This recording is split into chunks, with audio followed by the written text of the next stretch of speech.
সাথে বন্ধুরা কেমন আছো সবাই? এখন গাছে প্রচুর পরিমাণে এইরকম কুশি কুশি আম পাওয়া যায়। তো আমার ছেলে এই আমগুলো গুঁড়ি নিয়ে এসেছিল। তো আমগুলো আমি ফেলে না দিয়ে আমি আজকে আম মাখা করব। তো আম মাখাটা আমি কেমনভাবে বানাচ্ছি আপনাদের সঙ্গে শেয়ার করছি। আমটা ভালো করে ছালটা ছাড়িয়ে আমি ধুয়ে নিয়েছি। এবার আমটা আমি বেটে নেব। তো আমার হাতে সময় নেই বলে আমি মিক্সির বাটিতে বাটছি। তো আপনারা চাইলে এই আমটা আপনারা শিলে বেটে নিতে পারেন। শিলে বেটে করলে খেতে দারুণ লাগবে।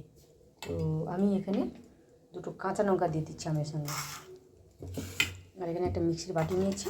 আমি একদম মিহি পেস্ট করব না, এমনি অল্প একটুখানি দানা দানা থাকবে সেভাবে বেটে নেব আমি। তো আমটা আমার বাটা হয়ে গেছে। আমি ভালো করে একদম মিহি পেস্ট করব না, একটু একটু দানা দানা থাকবে। আমি এইভাবে পেস্ট করে নিয়ে চলেছি। এরকম একটা বাটি নিয়েছি, বাটির মধ্যে আমি আমটা ঢেলে নেব। এই বাটিটার মধ্যে আমি আমটা মাখাবো সেটার মধ্যে ঢেলে দিচ্ছি।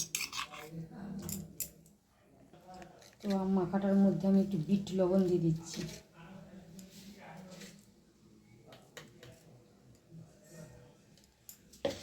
একটু পরিমাণ মতো চিনি দিয়ে দিচ্ছি।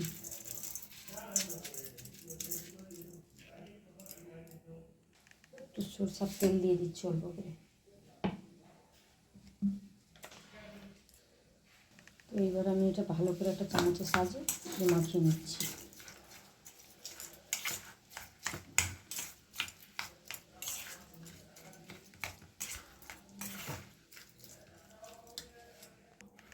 তো এটা আমার মাখানাটা রেডি হয়ে গেছে। এই আম মাখাটা আমি একটুখানি রোদে বসিয়ে দেবো। রোদে দিবার পর এটা খেলে অসাধারণ খেতে লাগে। এটা যে দেখবে তার চোখ জিভ দিয়ে জল বেরিয়ে যাবে একদম। তো আমি আম মাখাটা একটু কিছুক্ষণের জন্য রোদে দিয়ে দিচ্ছি। এখানে আমি ছাদের মধ্যে একটু রোদে বসিয়ে দিচ্ছি। আমি একটা পাতলা কিছু ঢাকনা দিয়ে দিচ্ছি। তো আমি এরকম একটা বড় ছাগনি ঢাকনা দিয়ে দিয়েছি। কিছুক্ষণ পরে ফিরে আসছি। রেডি হয়ে গেছে খাওয়ার জন্য। তো আম মাখাটা আমি এবার একটু করে দিয়ে দিচ্ছি। এই যে কাঁঠাল পাতা নিয়েছি, কাঁঠাল পাতার মধ্যে একটু করে দিয়ে দিচ্ছি।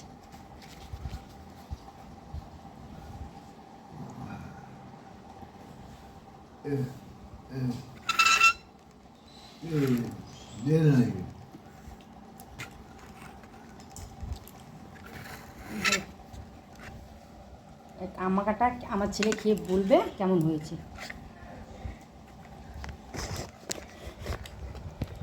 ও দারুণ হয়েছে। তো আম মাখার ভিডিওটা আমার যদি ভালো লেগে থাকে আমার চ্যানেলটি সাবস্ক্রাইব করে আমার পাশে থাকবেন।